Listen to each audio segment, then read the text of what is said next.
Welcome to another episode of Out of the Blank podcast. It's a pleasure to have the two UAP officials. Well, Larry's a JFK guy in my book, but Campbell, it's nice to see you. Larry, it's nice to see you as well, too. I brought you guys on here to talk about a UAP discussion, so we're leaving JFK off the table. How's everything been, guys? I mean, government announced UAPs. They didn't show shit, but apparently there was a NASA thing I missed, and we're going to have to watch that at some point. It's like nobody could talk about the subject for 4 decades, and now you just can't even like avoid it. I know. Uh, There's a hearing like every day, really. In Mexico, NASA. There's one dude with tinfoil hat in a basement, just like, I fucking knew it. Like, he's screaming. I see them on Twitter every UAP day. sightings are down, UAP hearings are up. That's interesting. That's it's actually a very accurate statement. Yeah, Larry, you have so much knowledge on this subject, so much experience. It's been great to talk to you in the past. I was very curious when I was watching that hearing what your thoughts are, how it compares to the hearings that started happening in the 60s. Did you see much difference there? And if you did, what were the standout things that were like just very distinct?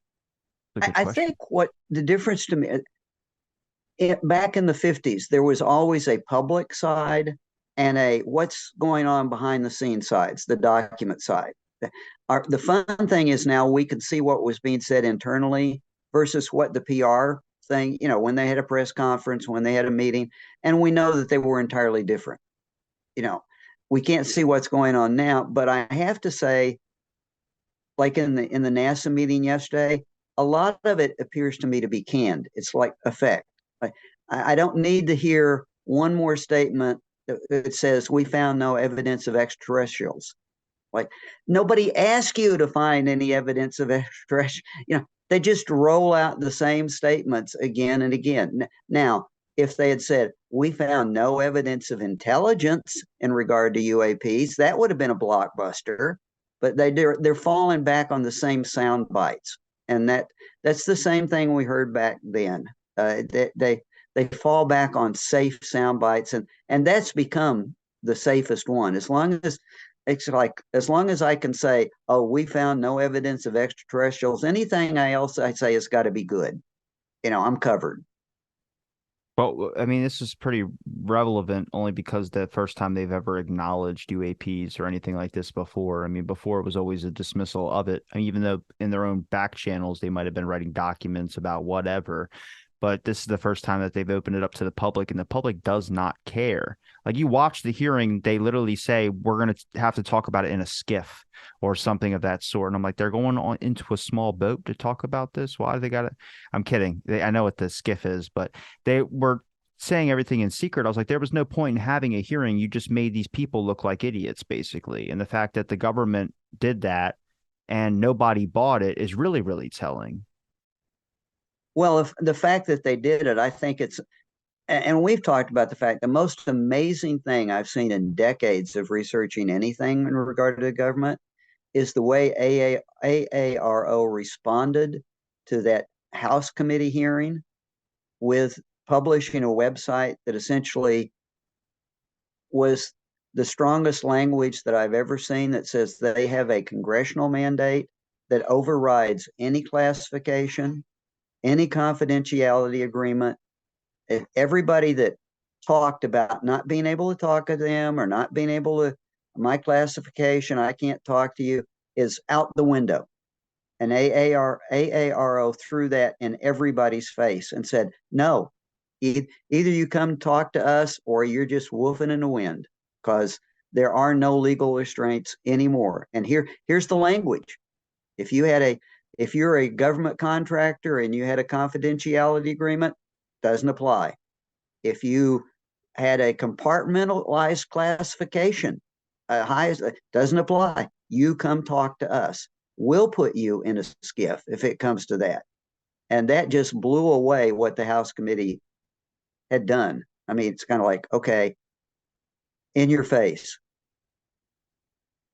Something I found pretty interesting in that hearing was how David Grush, the whistleblower who is now coming forward, he said that he's spoken to, he said about four relatively or high levels of government behind closed doors. And he was saying essentially things like, if you heard and saw the people that I've spoken to, you would all have your minds blown. Do you think, Larry, that anything's going to come of that? Are we actually going to see movement?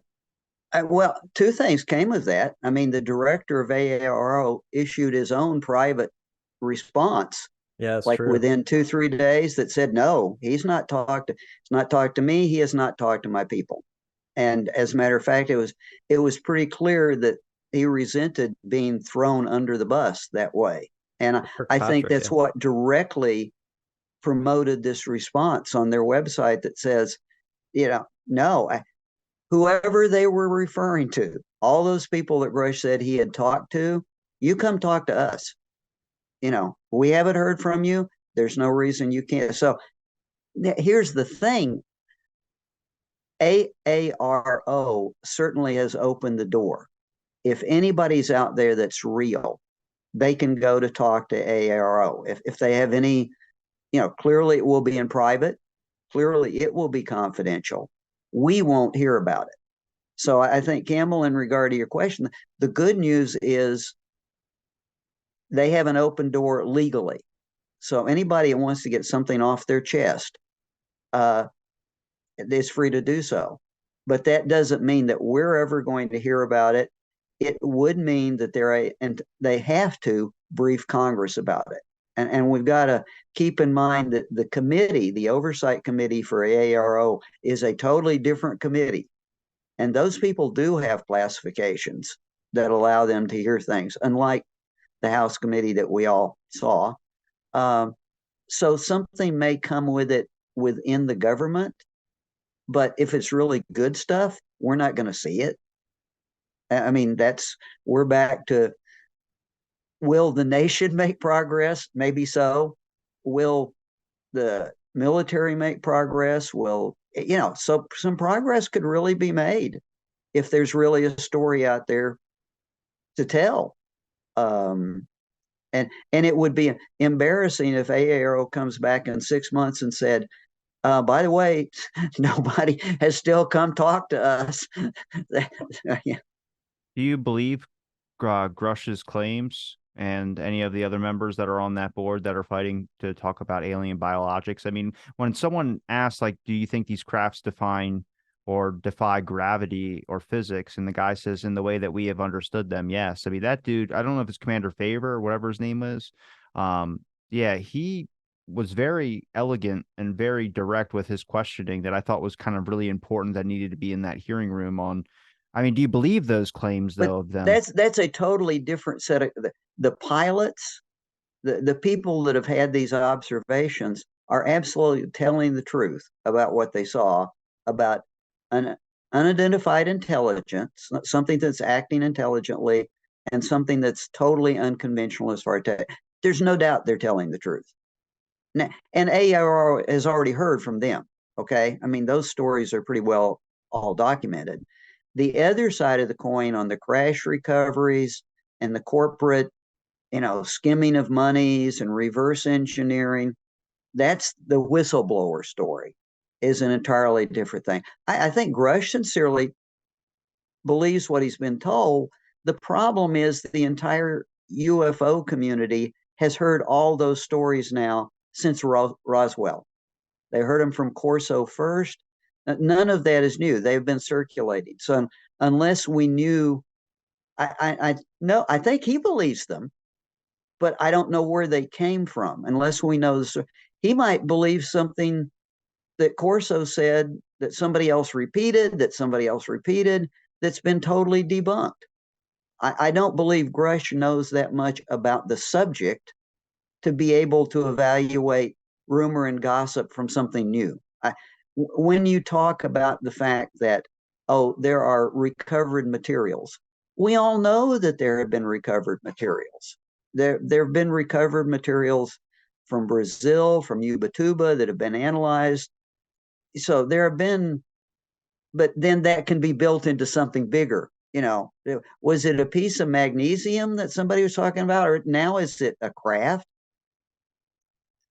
Unless if his sources, so quick answers, Campbell, I believe he's sincere. I believe several of the other people that were talking about Sincere. What I just don't know about is his sources, and are the same, if they're the same sources that we have heard about for the last, since Roswell. What would be Then stopping no, those I don't. source? What would be stopping those sources from stepping forward? I mean, obviously, if we talk about stigma or anything like that, but I think at this point it's up in the open that a lot more people have probably been open about the belief in UAPs or some evidence saying that they saw something. Where I feel like now it wouldn't be death, it wouldn't be anything obviously very serious that would be holding them back from Yeah. this. But Well, okay. Yeah, there's twofold. Campbell, I don't want to do all the talking, but the thing is, if I'm a government scientist who I've been working on a classified project, I can't talk to the public about that any more than I could a week ago. If I'm a government contractor who's been handling a piece of material that I've been implied has come from a crashed UAP, I can't talk anymore about that. I can't talk to the public, can't talk to the press, can't talk to my buddies, shouldn't be talking to my buddies, but I can talk to ARRO. The, the legislation that was passed totally covers them from going to tell their story to a legislative uh, developed committee, which ARO is. So it's like, I'm good in one hand. No, I still can't talk to all the people. I still couldn't. Now I can talk to these people. So either they come forward now, it's like put up or shut up. well, someone did This come was your forward a while opportunity. back, but he was slandered and labeled as such. Bob Lazar stepped forward a while ago talking about Area S1 and these types of elements there, and he was completely slandered. And it turns out a lot of his claims actually might have had some weight to it. I never stopped believing his story on things. I mean, he wasn't really going for any incentive or any gain. I mean, Head shaking. I need to send you a file on him. okay. The head shaking in the picture says no. Uh, again, not that Lazar. What we don't have, Robbie, I think is one of the problems is here's the real world. Okay, and I'll give you a real world example. If Lazar had started talking about the way he did, he should have been arrested and in Leavenworth the next week. That's the way the real world works. I will tell you, it's like the MJ12 documents. The MJ12 documents were taken to the FBI as being real, released, classified documents. The FBI investigated, as they do in all criminal reports, and found out they weren't real. So there was nothing had been filed. They weren't real documents. I know the guys that worked on the case. They weren't real documents, so we can't convict anybody. I can take you all the way back to the 1950s when a guy makes a UFO report. The Air Force investigates it. They determine that he lied and it was a hoax, but legally he can't. He wasn't real. So it gets back to Lazar. The mere fact that he has wandered around telling this story forever tells you that it's not real. And I'm sorry, that's the way I've seen people. We've all seen who has not seen people that released government documents that were real that didn't get put in jail. I mean, I can tell you a guy who walked out of the National Archives and stole a document, just literally put it in his shoe. Did he get prosecuted? Yeah. So I think we don't treat this as seriously as it really is. So I'm sorry, long-winded again. No, Larry, answer. it's complicated because I don't know how you can treat it seriously when obviously the government's not as taking it as seriously as they probably should be. I mean, some of these claims should be sought after and should have been opened. And there's plenty of people out there that have voiced an opinion about UAPs or information. Nick Pope's the biggest one. It seems like he's profited the most off of his ancient alien stuff. But there's been a lot of things that now it's not even lumped in the conspiracy realm, but it's lumped in the distortion realm of the public. I mean, look at all the people trying to understand what is going on and if they're actually interested in UAPs.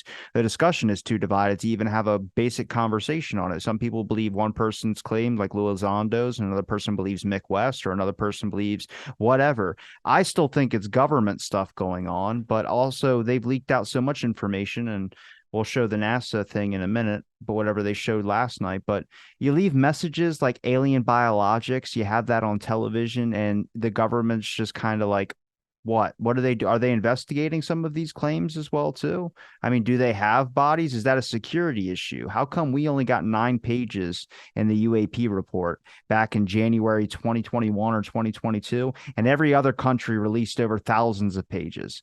That's suspicious to me. That doesn't make sense.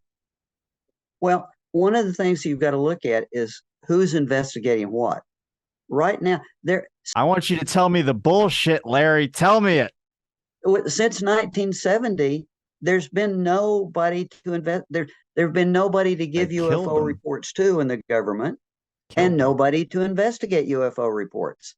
So what are you expecting to see? Suddenly they create this new office 2 years ago, right? AARO, and suddenly they're at least taking reports. And guess how many they have? You just said it. They now got 280. Now, are they investigating all the ones that we had? Are they looking at the history at all? No, they're not. I'm not going to defend them. They're doing just what the Air Force did. Give me a report, I'll investigate it. Kind of like on NASA yesterday. Give me a new report and I'll investigate it. Sits in a closet for like a year. Nobody ever looks at it. I'm Oh, pretty sure oh God, I just said his name, Fravor. That's what he said in the thing. He's like, I'm sure there's plenty of documents that nobody's even bothered to look at that's just stacked in a room somewhere. Oh, I think that's okay. Campbell, you're embarrassing me. You need the time. We know there are lots of documents. Let's go back in time a little bit. Let's go back to 1975, which gets talked about with all the missiles, right? Or were there documents on that? Yeah, there were documents at NORAD, and there were documents at the National Military Command Center. And they just sit there because it's paperwork, right? They're there. How did we ever learn about it? Somebody did a Freedom of Information access and found them. Is there anybody doing FOIAs with the National Military Command Center for like 1975 to 2023? I don't know that there is. I know AAR is not doing it. I know NASA's not doing it. So yeah, I agree. I think that there are lots of documents sitting around that could be explosive, but it's not that they're being protected. They're there. Like you just said. Yeah, they're there. Well, I think it's a large amount of government incompetence too, but I just don't know why there would do a hearing about it. And as like a show, if it's like a spectacle to them, like I don't necessarily believe whatever they said last night in the NASA hearing as well either. I'm not saying that they're lying on purpose. I just don't think I don't know what to believe at this point. I mean, I've never tossed the UAP community if it was aliens. I don't think it's aliens at all. I don't think it's anything like that. I think there's a large amount of disinformation out there. Whether these people like Cruz were given some information or someone leaked a document that could possibly be fake as a way of a government manipulational tactic. But I don't know why then we're going to start funneling more money into the government to do UAP research teams and things of this sort is where I start having a problem with. I mean, NASA makes $26 billion a year. I'm not to beat that horse dead, but bruh, there's homeless people we could have been feeding for a long time. We could have fixed that problem real quick. But that's my thing is from a public's point of view, without any bias in anything, the only perspective I have is the lying the government's done with the JFK stuff. So I'm more likely to be inclined to point fingers at the government as what are they doing with all this? What is their end goal in all this? And Robbie, yeah, as you know, I'm a member of the skeptic community. There's a big variety of different opinions even within that community about what's going on with this recent hearing, as well as the subject more generally. I agree with Larry's assessment about Grush. I think he's sincerely motivated. I think that he believes what he's saying. It's worth considering, though, in terms of why is the government doing this now, that the government is a variety of individuals, and the hearings are not driven top down. These are actually being brought forward by members of Congress because the subject is becoming increasingly popular, I would argue. And what we saw even back in the day in the 60s, the person who was leading the efforts, Gerald Ford, not by election, but he became president, and he had been in sort of the driving force in bringing this into a hearing setting in front of the government. So my opinion as a skeptic, even, is to say when they're looking at the documents, looking at the behavior of the government now, Robbie, I think they're trying to top down, trying to manage it, and in many ways limit the conversation, because according to their own internal documents, they see a genuine threat related to the subject with respect to foreign adversaries using it in a variety of different propaganda ways for their benefit, in part actually through encouraging people to lean into the FOIA process and dig up documents that could be useful to foreign adversaries. So I think there's a big variety of different intentions happening, but I wouldn't say that this is a top-down government effort to lead this conversation. Yeah, what do you think, Larry? I think that's an excellent point. This is political theater. I That's what mean, I'm in all saying. honesty, let's look at the House committees. Okay, there is a Senate side to it that's not quite as much. That's a defense bill writer, but in the House, the the committee that we're talking about, and I'll give you a flavor for it. Nobody could have watched that committee and not see the politics in action, regardless of what the chair says. When Fervor is on, one of the pilots is trying to talk about what he saw, and this older lady legislator won't let him talk and wants to do. She uses all of her time and all of her segments talking about the Chinese balloons to attack the Biden administration. Now, whether or not they need to be attacked is irrelevant. A lot of those people were simply taking an this is a spending oversight committee. What the theme that they were really pushing was, oh, their government is misspending all your funds. They're putting it into these black budgets. It's being skimmed off by corporations. They're doing all this evil stuff. It was basically an anti-government forum. It's not a UAP forum, because the politicians have, quite frankly, at the moment, one of the best bases they've got is an anti-government, which is nothing new. I mean, there were the McCarthy hearing. This is what Congress does. It's like, can I dig at the administration? Okay, let's have a hearing on something that will help me dig at the administration. What Campbell said, I think, for the House Security Committee is much more accurate. At least they have a responsibility to ask questions and go on record. Are these Chinese drones? So theirs is a little bit more real world. Yes, it's politics, but it's kinder, gentler politics. What's going on in the Senate is totally different, because if Schumer manages to get a rider through the Senate that creates an independent investigative body modeled on the Assassinations Records Review Board, if he gets that put into place, that would be a totally different ballgame, just like it was for the JFK assassination. So there are three political plays. Two of them essentially are Republicans in the House, and one of them is Democrat in the Senate. And what we have historically is two, I would say, significant reports, one public, one private, one from the United States, one from the United Kingdom, of very similar circumstances. In the United States, you had the U.S. Air Force Blue Book program, as Larry was mentioning, a public facing to receive reports, type of thing. And then it culminated in the Condon Committee report, which obviously, there's a lot of well-studied issues with that report. There also was the independent National Academy of Sciences review, the 69, and that the final report that was commissioned by the U.S. Air Force to wrap up Blue Book effectively. They found that there wasn't any scientific value in continuing to collect these reports. They weren't really learning anything new. They thought that the most exceptional observations were a variety of things, but a mixture of misidentifications, and a couple of the most exceptional, like Leveland and Minot, they attributed to ball lightning. And then we have the UK Ministry of Defense report, which was a classified report in 2000, which was the same exact thing, used to wrap up 30 years of receiving reports of UFOs, UAP, from the public. And that report separately, and that was finished in 2000, it was classified until 2006, declassified through Freedom of Information.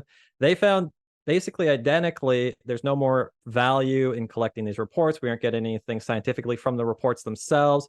However, there may be actually something worth studying independent of the reports. We think that the most unique reports likely in their argument that they say almost certainly represent an unusual form of ball lightning that we want to study independent of the reports. We aren't getting any value from actually getting people to put in these reports anymore.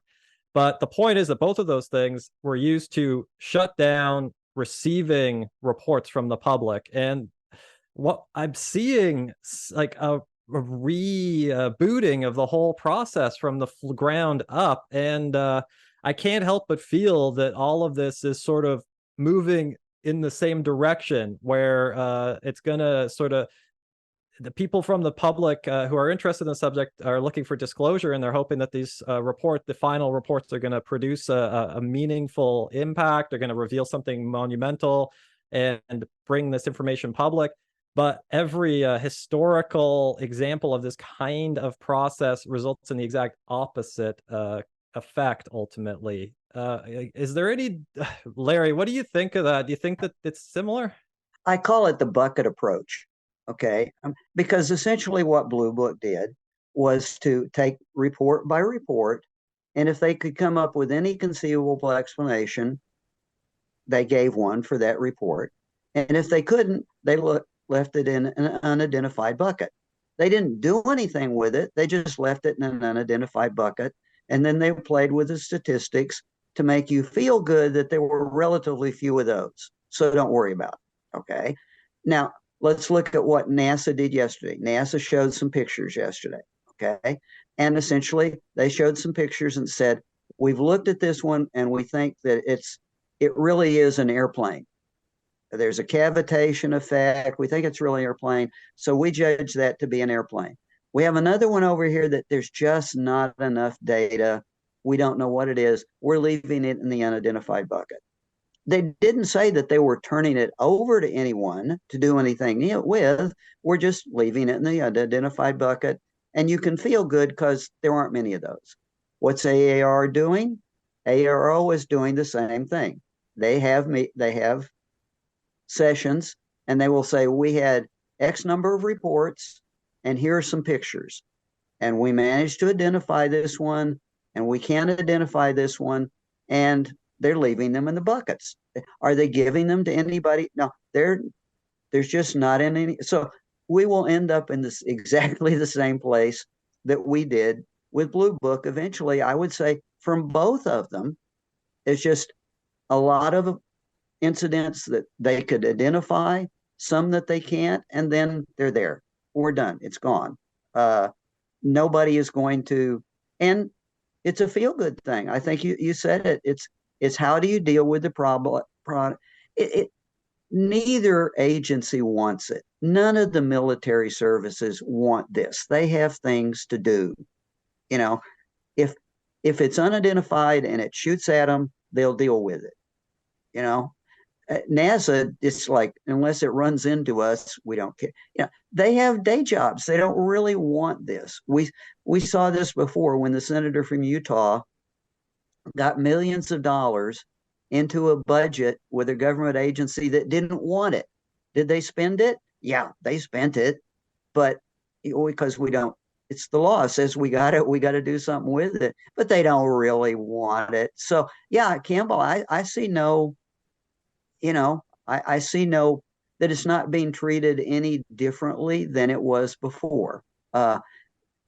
If one time I see one of them say, here's a report that's unidentified, it's clearly unconventional technology, whatever, and we're going to hand it off to DARPA or somebody who really understands advanced physics, and they're going to, I would feel encouraged, but there's no sign of that going on. Well, I would think they would step up and try and verify what claims, the massive amount of claims that have been thrown throughout the UAP community of people coming forward, or what they would call whistleblowers. And I think they would just go, but AARO says that they're going to look at the history. They haven't yet. I think NASA's statement yesterday, you tell me, Campbell, I didn't see NASA showing any inclination that they were even going to look at history. I don't think so. And yeah, then they said zero formerly classified data, very restricted scope. It's Larry, something I was thinking about earlier when you were mentioning Grush, and I'd love to hear your take on this.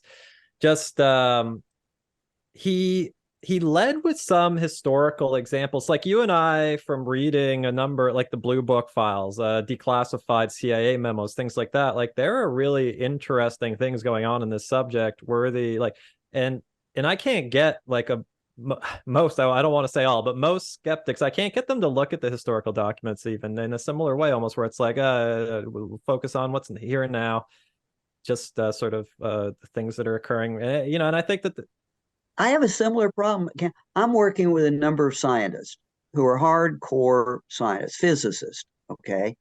And I will tell them, look, come with me back to Colleen Base in Texas in 1948, and I will give you a whole series of instrumented data collection of people using optical instruments.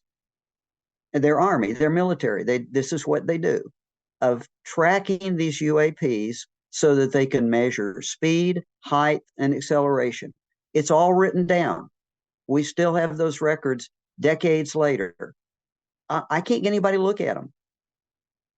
And they obvious when the Army submitted them to Blue Book wouldn't look at them either. So as you're saying, this is nothing new, but it's like everybody is in the mode that says, I have all this impressive new high-tech instrumentation.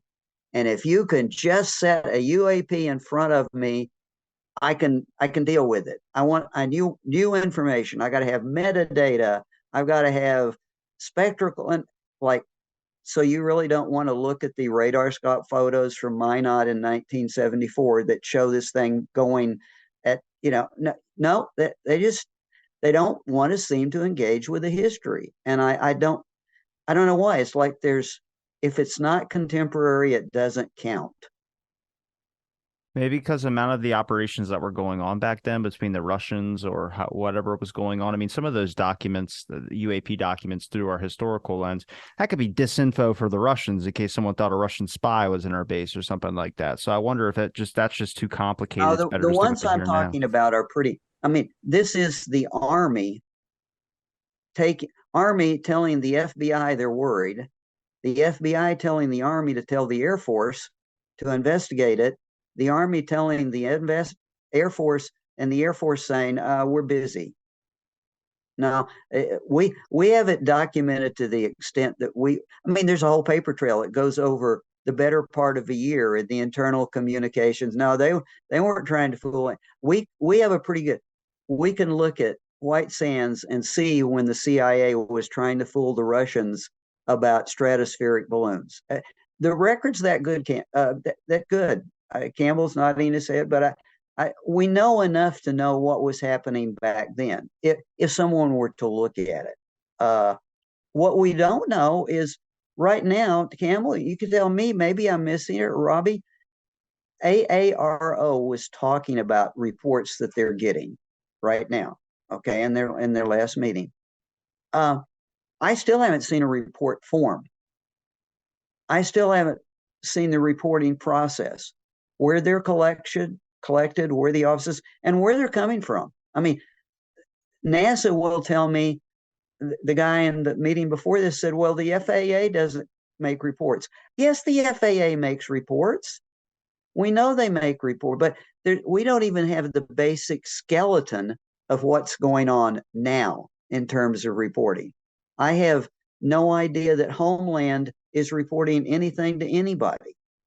And so, Robbie, I guess if you want to disclose something, at least AAR could tell us how they're collecting data. I just don't want to see those buckets. Tell me, who you're getting data from. Is it just from tell me. You got 280 reports. Where'd they come from? How'd you get them? Did they ever investigate the claims about any evidence or photos from the alleged craft that they shot down? That's been covered a lot in the last couple of weeks because the Canadians released a Canadian Air Force report. Campbell, your memory may be better than mine. The U.S. has not. basically the U.S. has said we weren't able to get close enough. We weren't able to actually recover the objects. The Canadians have said much the same thing, but the Canadians were a little bit more obvious about it. Jesus, my Campbell, iPhone has a zoom. What do you mean you're not close enough? Just zoom in that sucker. I can take a good picture of the moon with mine. I didn't say I believe them. I just said this is what they're saying. And no, I have a great deal of skepticism about that they could not get close enough, even if they couldn't get onto a glacier to pick it up. That Yeah. yeah, Campbell, can you comment on that?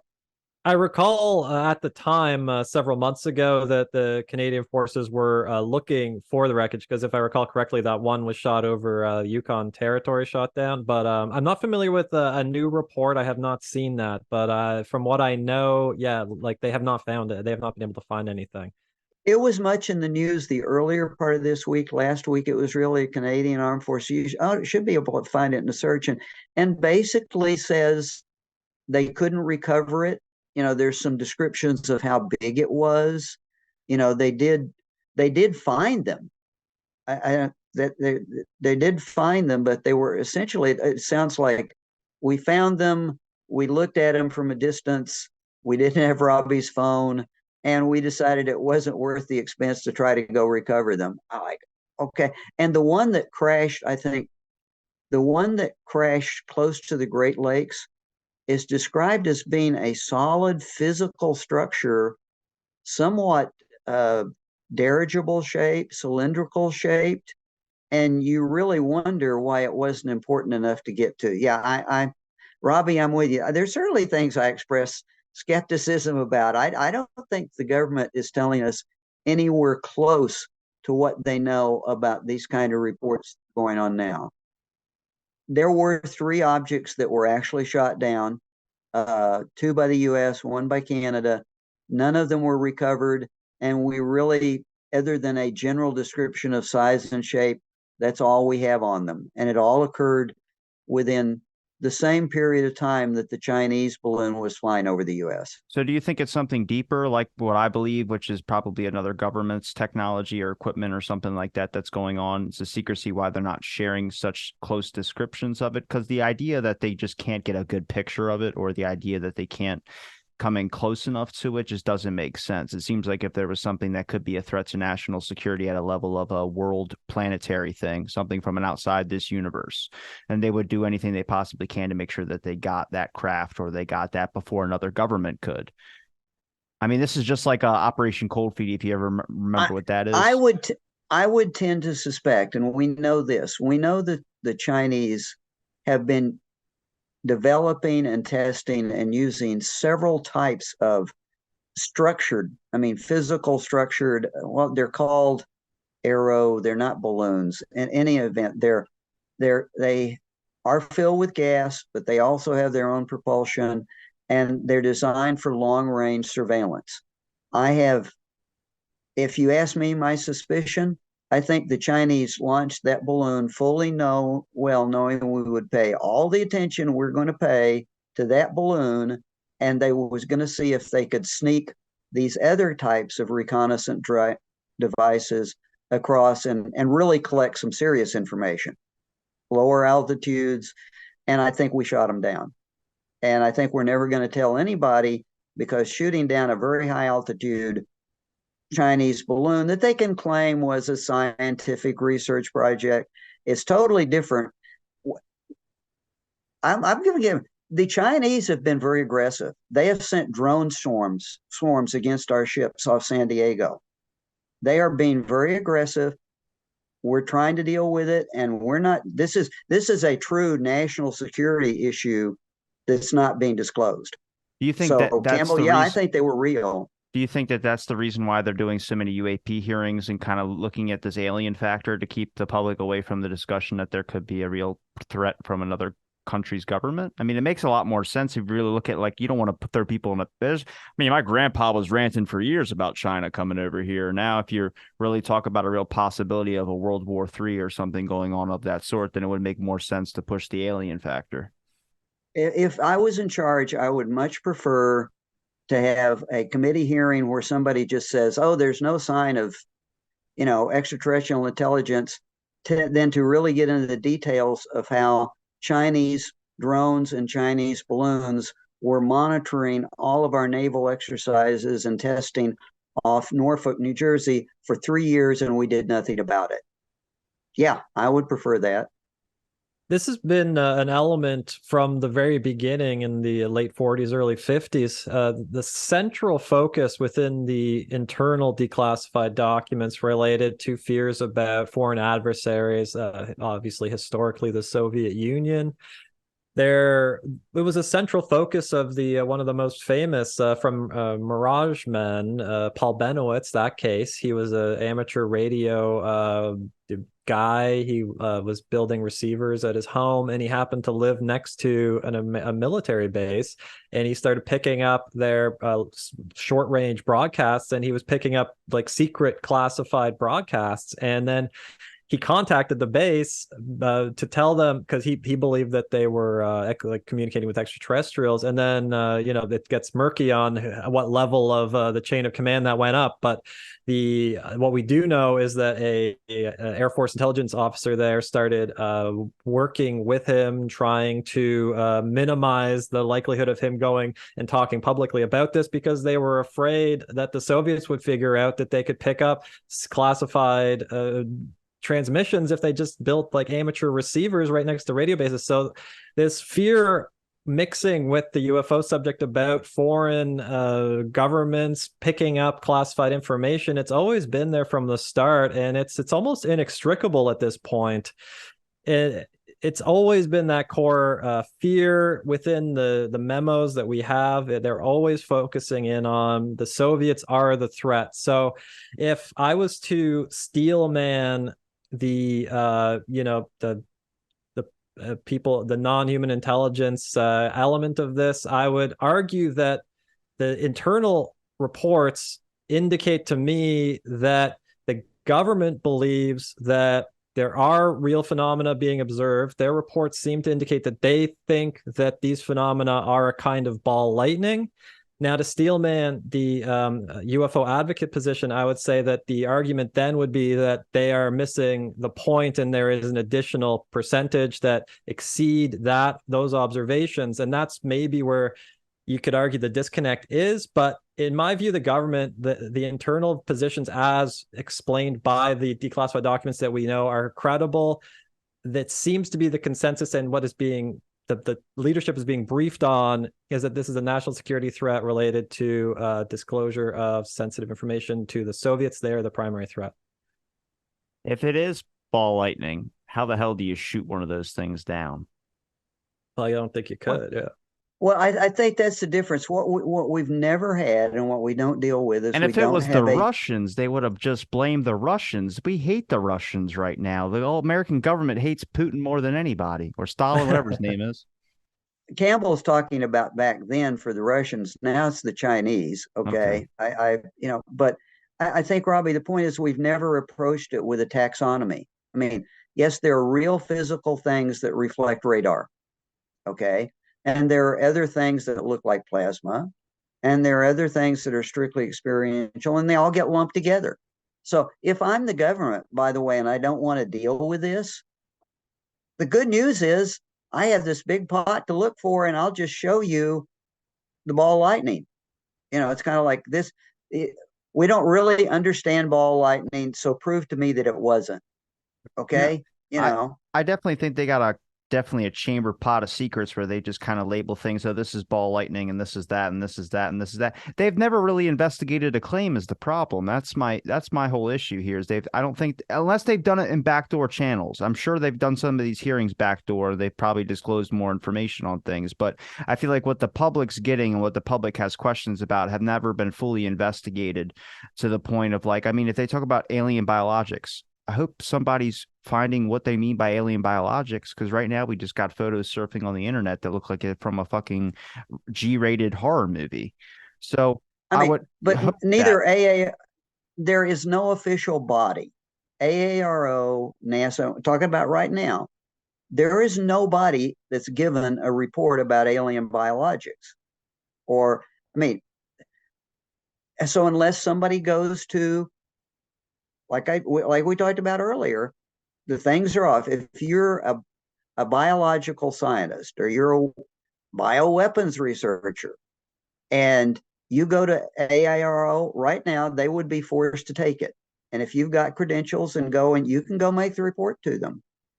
I don't know that we'll hear about it, but I guess what I'm saying is, Robbie, is there's a venue that it could be investigated now. There wasn't before 2 years ago. You can't fault anybody for not looking at it because there was no place to do any looking. Um, just the UFO community. And we all know how. Why do you think the academic community has been silent about it? Well, the academic community hasn't been entirely silent about it. That tends to be, in terms of the biologics. I can show you medical and scientific studies that have been made of the autopsies, cattle, and I mean there have been.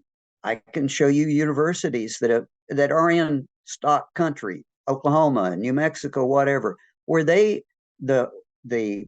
Forestry Service or their own state government bodies looked into it. That was investigated. There's no federal, it's not a federal case.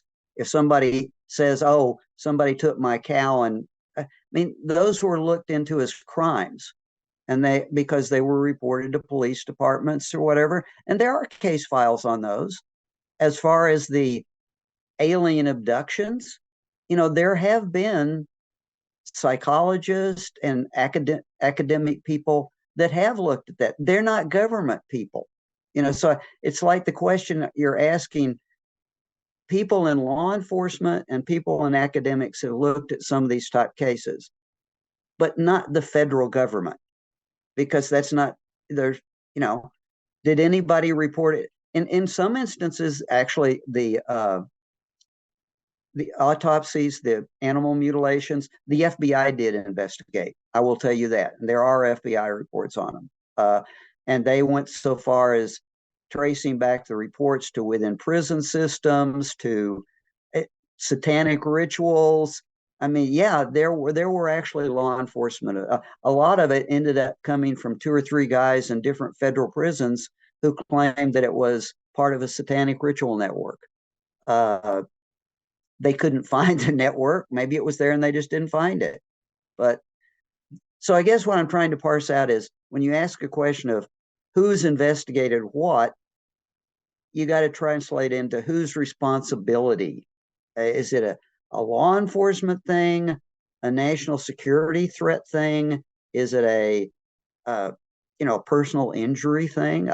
I was nonplussed when I really dug into the abduction thing to find out enough that there were actually extensive social networks, kind of like Alcoholics Anonymous, who were convened to treat these. And multiple people would get together and share their experiences. Unfortunately, one of the problems is there were only two or three quote unquote researchers who were dealing with all these people, and they were all getting intermingled. So amazingly enough, their stories all began to sound alike. Sorry. When you ask these questions, you know what happens. No, I'm not saying as an investigative thing that academics hop on board and want to do an investigation. I meant just more like there's been a lot of people that I've talked to about exoplanets and things that deal in more of the space and alien technology realm that I would think would be voicing their opinion about things. And I've spoken to some on my show, and they've been pretty baffled by their fellow colleagues who've had this belief in aliens for so long, and just any of these hearings, it was not of interest to them. Which to me, like I said, a lot of this that I'm more interested in is the way that this is being displayed to the public, because we're already pretty divided as it is on a various amount of subjects. And I don't trust the government after all this time coming out and just flipping their opinion after so long, which I think we can all be in kind of agreement with. Now, I don't fall with the skeptics on debunking things, because I believe some of these skeptics debunk like the dumbest claims possible. No, I'm not saying you, Campbell. I mean, specifically one person in general that I think we both know, Campbell, who it is. but the way that the form is being distributed, it doesn't help any of us. I think everybody's a little bit confused at this point. There's either doubling down on your same points that you've had before on claims that are kind of new. Some are easily disputable. Some looks like a flashlight at times. There's easy things like that, but there's also like, I think the government would have more common sense to look at a video of a flashlight shining on a wall and being like, UAPs, and then some guy debunks it like, oh, it's a flashlight. I'm like, hang on a second. The government wouldn't even make a statement about it if it was that. So, and then, I mean, what does that do to NASA's credibility as well, too? I mean, Bill Nelson going up there and talking about certain things that they showed yesterday. Let me comment on your thing about academics. And I think that's important because I think we'd all agree that especially the physical side of both sides of the phenomena could be studied by academics. They're research projects. Okay, here's the problem. But you won't have access to the materials. Well, unless you're Avi Loeb and you have tenure, you're going to kill your career. I know several people in academia who, and I'm not going to go any further, literally will not talk about this subject until they get tenure. It is still so corrosive. They will not submit a research grant because as soon as they do, it's all over. It's the same thing. Alan Hynek interviewed 80 astronomers covertly back around 1950. Almost all of them were interested in UFOs. All of them told him in private they could never say that in front of their departments. They could never say it in public. It would kill their careers. It is no different now. I know. They just established a whole thing in New Jersey of researching unidentified aerial phenomena. Well, we have the scientific coalition but they're not, okay, they're not publishing papers necessarily until they get tenure. Okay. It doesn't mean they're not interested in them. It means that if they went in front of a congressional committee, they would be kissing off their career. Oh, look at Dr. McDonald, one of the most classic, one of the best known atmospheric physicists in the United States, who started scientifically investigating it and was crucified to the point where he committed suicide. This is not a game. And I talk to real people that say, yeah, I'm interested in it, but I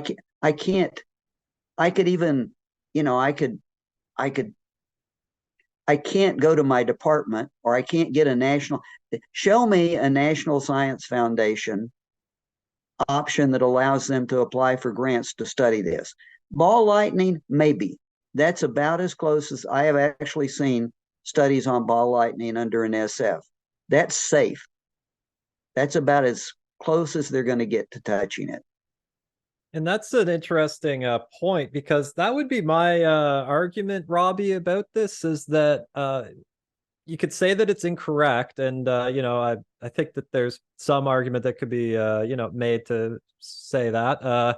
But as of, 69 with the Condon report, I see that as very clearly delineating that this subject, the most exceptional cases, when we look into Blue Book, the Air Force investigators concluded that, and this is quite interesting, Larry, I'd love to hear you sort of comment on this in a second, but like Leveland, and especially mine at 1968, there were observations by an air crew and ground personnel of a luminous object. It was exhibiting all these features, electromagnetic interference, if I recall correctly, sort of like maneuvering in relation to an aircraft, radar kind of reflections and things like that. The investigator listed all of those elements, and in the report, like, says these are all features consistent with an observation of ball lightning.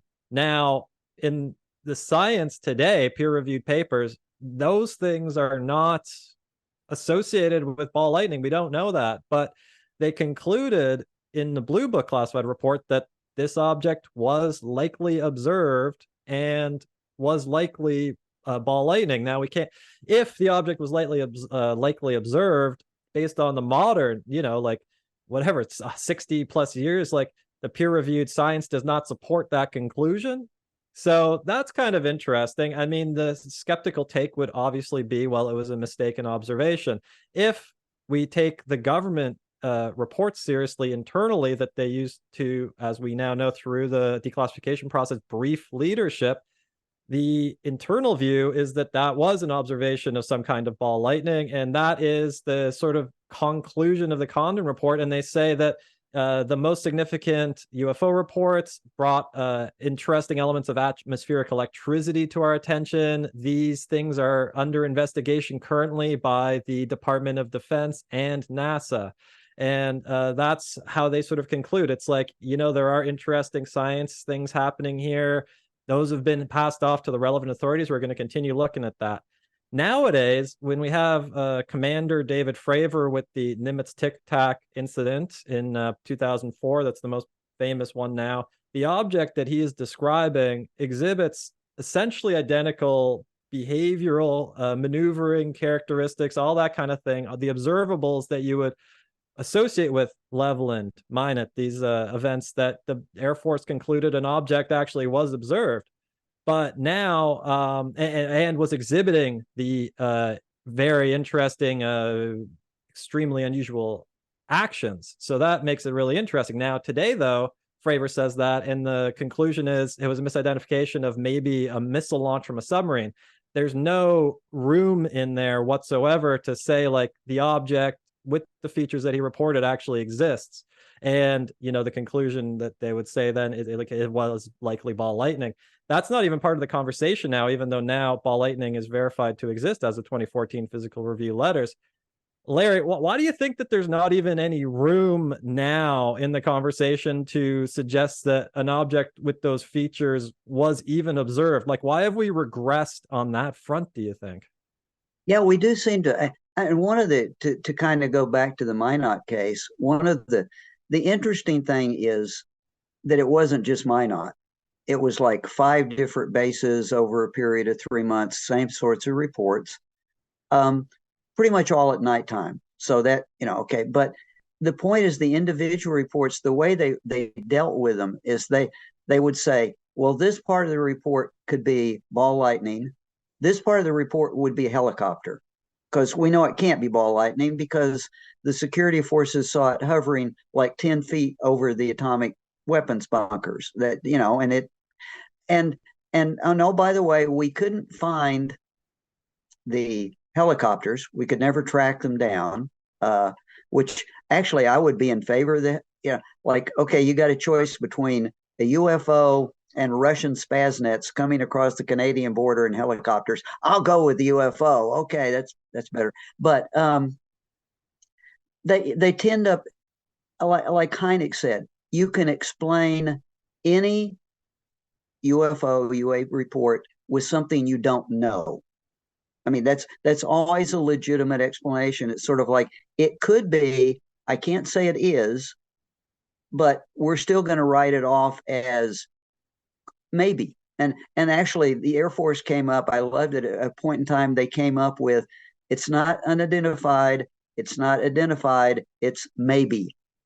And they really played some games with their statistics from there. You can see that makes the rings really good. But to answer your question, I think the things that we're seeing reported now, especially like in the TikTok, they're being captured on video. We're getting infrared. We're getting radar tracking, which is going to make it a lot harder to explain with what we do know about ball lightning now. I think you've captured it. We know enough about ball lightning and some things like plasma spikes and some other things. We know a lot more about atmospheric phenomena, and what we know doesn't match with these reports. I mean, you can't really tell 10 Navy pilots that saw a cube sitting inside a circle maneuvering near their aircraft in daylight that it's ball lightning. So I guess my answer to you is, Campbell, I don't think it's an easy an explanation as it was before. Things are just getting tougher because we have learned more about that particular, or those atmospheric phenomena. I guess my question for Campbell is, do you honestly trust the government's official conclusion in one of those reports? Well, I wouldn't say that I trust it. No. If the UK, and US reports and I guess to some extent the CIA memos were independent of peer-reviewed evidence that ball lightning exists and the peer-reviewed papers that demonstrate that you can reliably, replicably produce scaled versions of ball lightning in the lab, like that information supports strongly to me that there is something to be said there. I think the argument would be, if I was going to steelman the UFO advocate position, I would say that the government has identified a novel phenomenon way in advance of the public and are then taking that and attributing the most unique, smallest percentage of cases onto that, as Larry said, because we don't know all of the features of ball lightning. We then throw the most unusual things and just expand what we think ball lightning can do. My perspective is from natural philosophy. I have a philosophy background. I would argue that I believe it's more likely that it is a natural phenomenon that's being observed. I'm not saying that it's. I think that's certainly the case. Absolutely not. And the government has there's a lot of reports from the government where they say they're certain of something, and it turns out to not be correct after a while. So I don't think we should assume the government's right about that. But I think that those documents can show us maybe what the government thinks is happening in a collective sense. Obviously, they're individuals, but it doesn't mean that they're correct about that. It shows us what the government is telling itself. And I think we always have to be aware that the government doesn't want to give itself bad news. Because if the government gives itself bad news, and all looking back to those, because I've read all of those reports from the Northern Tier bases, if they had been forced to accept that this stuff was real, I'm not kidding. They would have okay, are the Russians coming across the border and testing out our missile sites for penetration? I mean, you don't want to reach conclusions that you have to tell your boss, and your boss has to do something about it. I mean, that back in one of the things that killed the first UFO reports is that air technical intelligence would tell the chief of air intelligence that they're real. And the chief of air intelligence did not want to tell the Secretary of Defense that, because the Secretary of Defense would say, "What are you doing about it?" And you would have to say, "Nothing. We can't. We have no," So I think you captured it really well, and something we don't say that well. The documents show what the government was telling itself. Just like the Condon Committee report shows what the investigation was telling Condon. Even if one of my favorites out of the Condon investigation is one incident, the explanation is something like, this is a physical phenomena that has never been observed before and may never be observed again. Wait a minute. But it had to tell itself that in order not to deal with it. So in order not to deal with something, I think I need to say that's a good, Campbell. I have to use that more often. The documents tell us what the government is telling itself, and telling higher commands. It's interesting. I can look at a document written down at a field level, and that document will say, this is a national security problem. This is either a Russian doing this or that. And when it gets up a couple of levels, that goes away, because the opinion of the field was too radical for senior command to want to deal with or to deal with. Anyway, so no, Robbie, I don't trust them.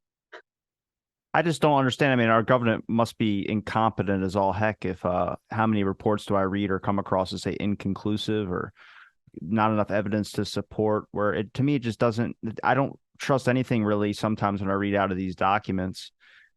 Just Our because I government don't. is no different than industry. If you've been inside corporate America, how many documents are written down? It's like, if we don't do something, our competitors are going to kill us. Do you think that document makes it to the board of directors? No, I'm sure there's a bunch of documents that are just protected for national security reasons, but I think when we look at what we're basing a lot of this evidence and a lot of claims to suggest what is and what isn't, we're using things that are coming from the government and stuff that's been released to the public, which you have to know that there's might be a slight bit of misinformation and bullshit on purpose because they know we're not the only ones viewing these. That's my only point. I'm more skeptical of the government, everything that they're doing, because I think it's all a giant push for more funding, or if it's getting funneled somewhere else, or it's a justification for the spending issues that they have. I have no clue.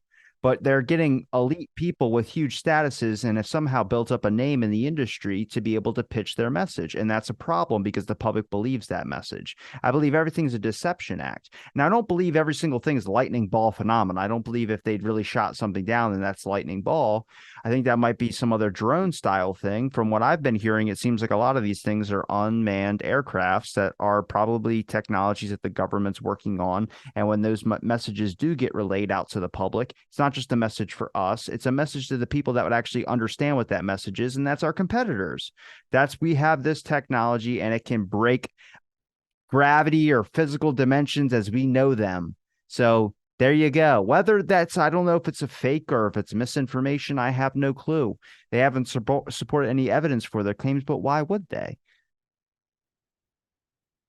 Well, Makes sense, or do I seem like a conspiracy person? That's fine. I'm well, if whatever. you again, Fuck I it. think Robbie, you think of it as a. I don't think of it as a conspiracy. I think this is just the way everything the world works in social dynamics and I think it's a politics, social whether it is test. government or corporate or information is always managed and transmitted with agendas, and we should expect that. That's one of the reasons in our studies that we do of UAPs, we won't take anything other than first person, first report out of the field, reported legally, and that's what we use. We're not going to we're not going to assume anything that follows after that. It has not been translated. Blue Book didn't come up with a different explanation. So, but it's just it's not any different with UAPs than anything else. Look at police work, or Yeah. the thing that the DA says is not the guy that the patrolman on the beat said. Why don't they just hook up Cruz or any of those guys in those UAP hearings to a polygraph test? Well, Um, well, for one thing, polygraphs are no longer acceptable. They're pretty unreliable. Then hook them. We got another method to tell if someone's telling the truth. Hook a car battery up to them. See what happens. Okay. Wow. Campbell, did he say that he thought the hearings were a little over the top already? Yeah. Yeah. Didn't Gonna didn't I escalate. hear that earlier? Like, oh, we got a little too much drama going on here. Good, that But would liven things up. yeah, that's what I'm saying. At least entertain me while you're doing it. I email a committee chair that suggestion, and we'll get back with you. Somebody We'll do see what one of those happens. really crappy phone recordings while they're in the skiff that's like on the floor under a jacket that picks up like every third word where it says body, alien, found. Right. I just wanted to comment, Robbie, on what you were mentioning. I think that the language and the communication strategies are like present in all of the communities, in the skeptic community as well. I experience it a lot. There's a lot of conversation where like I find these old documents very interesting where the government documents are indicating that they believe something with the features of a classic UFO was observed. That's pretty neat to me. I like to sort of like think about that and get into that. When I'm talking to fellow skeptics often about like whether UAP exists, the first response is always, yeah, of course UAP exists because UAP is anything. To me, I took my undergraduates in philosophy. That's just language games. We all know what we're saying when we say the UAP, that we're not talking about the seagull, that when you get closer, you see it's a seagull. We're talking about the objects with the exceptional That's one features big that ass people, seagull. Let me tell you well, yeah, something. yeah, yeah, with some pretty remarkable aerodynamical characteristic. Exactly. So that's the point. Like we aren't talking like when we say it offhand, we're trying to get at the precise thing that is interesting and unique, because otherwise we're just talking about air clutter and stuff, and like very few people really care that much about that. It is a relevant subject of interest, but it's not exactly what most Maybe people the in this are James Webb keying on. telescope set Maui on fire, and that's why they're talking about UAP hearings. They're trying to deflect from the James Webb telescope. That was already a thing, right? What, lasers from the sky?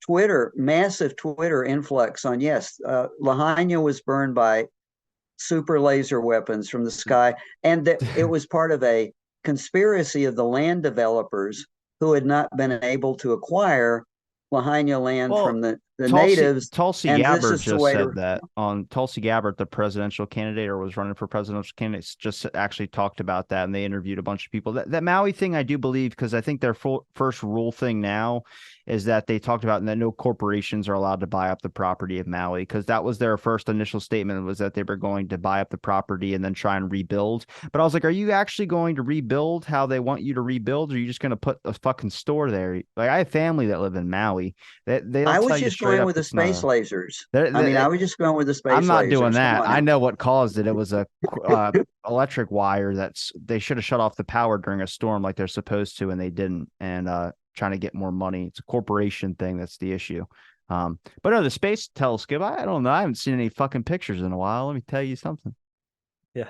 I wanted to just draw attention really quickly here though to sort of, you were mentioning about like people's intentions and what they're aiming for in the subject.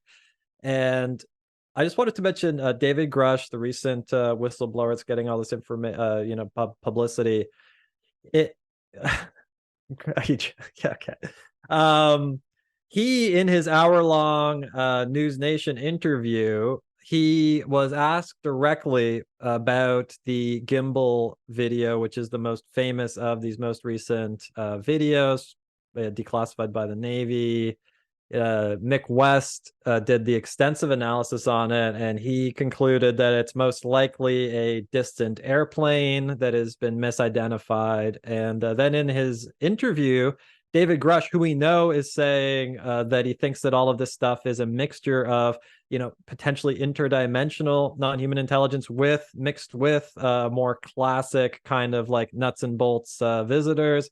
So he's saying he thinks that it's a mixture of those things. But then when it came to gimbal and he was being asked about it, like, Mick West did this thing. He thinks it's a plane. What are your thoughts on that? We know Grush as, in this and motivated. He says in that interview, well, I got people in the government to investigate it, look at that video. They concluded it's not a plane. And then he says, we think it might be some kind of unusual natural phenomenon, but it's not a plane. Now, this is a guy, Grush, who is on the record saying he thinks that fundamentally the UAP subject, the heart of it relates to non-human intelligences, interdimensional, or from aliens from space coming, a mixture of the two.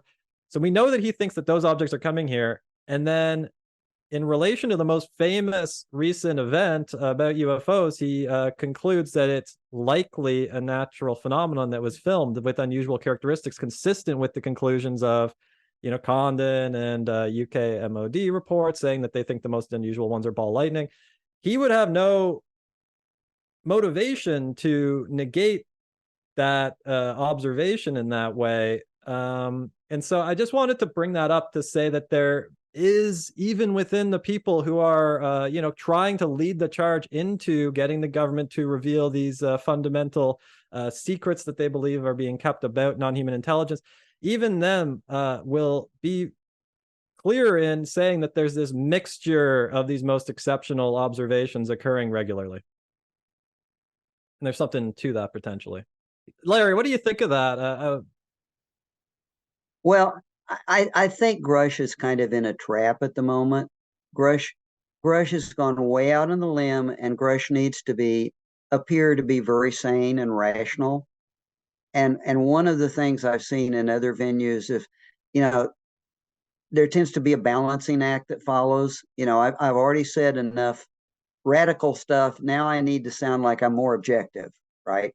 That could be a thing. But what I think about Mick West is that if I were one of the radar operators on the Hawkeye aircraft and one of the long-range radar operators with the task force that were monitoring every aircraft, ship, and sub within a range of 300 miles of that task force. And it is a security zone, by the way, declared off limits to all aircraft. I would tell Mick that he ought to go to a Navy bar and throw that out to them and see who hit him first. Because I think it's just ridiculous. The Navy fooled itself. They're out there to monitor everything around these aircraft, and it actually was another aircraft, and they couldn't see it. So either we're woefully inept, or wait a minute. So I think Mick is much like Phil Klaus. He has an agenda. He has a hobby, and you can always come up. I still a believer in Heinem. You can always come up with a rational explanation for anything. Doesn't mean it's right. You can just come up with it. Well, that's like all these skeptics, Shermer and all them, all have talking points on things, but you see their argument fall apart. It's the only thing I don't like about Crush, whatever his name is. I'm tired of pronouncing it, to be honest with you. When he was in the hearing, he said something that really ticked me off, and it was when they asked him about whatever did you say you saw alien biologics, and he goes, well, like I stated in my Newsmax interview. And I go, do you think she fucking watched your Newsmax interview? Do you think she even knows who you really are? She showed up to this thing, she probably pulled a straw out of a hat and got the short one and was like, fuck, I'm about to be here for the next 3 hours doing with this crap. I saw her tune in the middle of the questioning, though. She asked one thing and she was like, are they this? And like, that's when you saw her stop like reading off a list, and she actually started being like interested in the conversation. I was like, there we go. That's what I want to see. I got tired of them repeatedly asking him questions that anybody would know he could answer. I'm going to ask a question about, who you talk to and something that's classified, and I don't have a classification. He should have had a card that says, you people are not asking me decent questions. No, just no. Oh, you think the questionings were bad? Oh, I think the questionings were not universally bad. They were uninformed. I cannot call a guy in. But did you notice she said her name tag said MS? That means she's single, Larry. I was more like thinking of the older lady talking about the Chinese balloon. But I didn't pay attention to her. I know the lady that you're talking about, and she has a very aggressive political agenda, and she's out to uncover hidden government monies that AOC was there too. I was like, hey, where was my ticket? No, I think they were uninformed. These people aren't on a security committee. They really don't know who should know what and who has access to what. And so they were asking him questions. I did feel that he couldn't answer. And it's like, when are you guys going to get through your head that you're wasting your time? Because he's not going to answer that. He can't legally. So I'm not even sure what you were getting. I don't know. I'm not sure what you thought you would get out of it. The committee chair didn't do a very good job. A fucking keychain would have been nice. Can I take this koozie cup or water thing? Yeah. Can I have that water bottle that one lady drank out of? Would be nice. Thanks. I hate to say this, Robbie, I'm going to have to run. We're wrapping it up, Larry. I want to give you time to promote your links, and Campbell, let you promote your links as well too. It's been a pleasure chatting with you guys again. Seriously, I love getting together with you. I'd say do it once a month, but I don't think I can handle it. Larry, where can people find you, man? The best place to find my work actually is on Amazon. I mean, I have a Larry-Hancock website, but all my books are listed on Amazon. I have an author's page, so that's probably the best thing. Or I do a WordPress blog also. So you can just do Larry Hancock on WordPress and find my blog. I've been posting a lot about UAPs lately. Campbell? Yeah, I'm formerly Twitter, now X at UAP Study, my website, uapstudy.com, and I'm a co-host on the YouTube show The Invisible Night School at The Invisible Night School on Twitter. We talk about UAP and other anomalous phenomena from, a mixture of subjects. It's a 4-person panel, so we have a nice mix of opinions and discussions. I'm gonna Thanks link for all. having me on, Robbie, and yeah, thanks for the interesting conversation, Larry. It's always good to chat. I'm gonna link all those in the description. Thanks everybody for listening to this episode of the Blank Podcast.